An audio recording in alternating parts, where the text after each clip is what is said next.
it's one of those things that I've been touring since I was, like traveling to sing for people since I was about 12 or 13.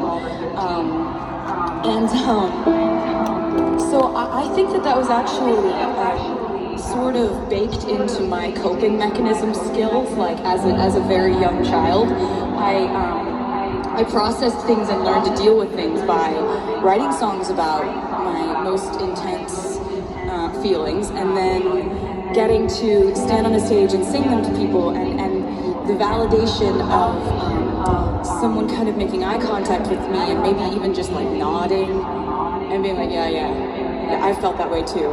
That makes you feel so much less alone. And I think that was my way of like processing life.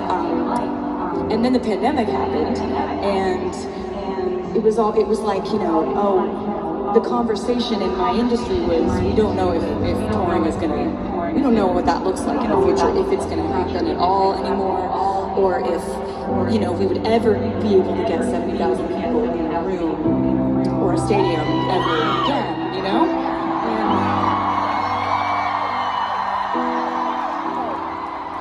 It's been 5 years since I've gotten to tour, and to get that feeling that I grew up with of connecting with you and then feeling better.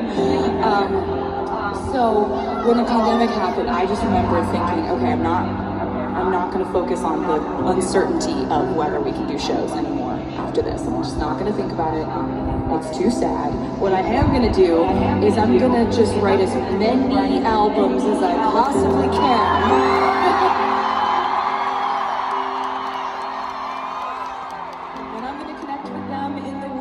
I am allowed to and is safe to. So that's what I did. I made a lot of music in the 5 years that I haven't been able to tour and see you guys. So I would like to acknowledge those albums now. Those albums were, first we had Lover.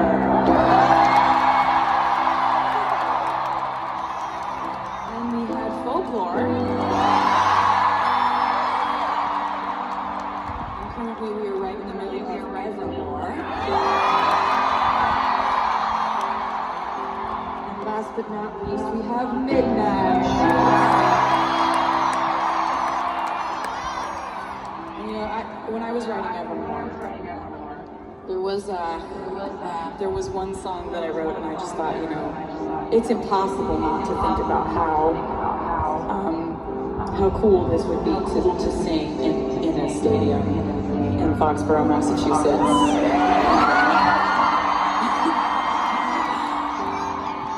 And that song was called Champagne Problems.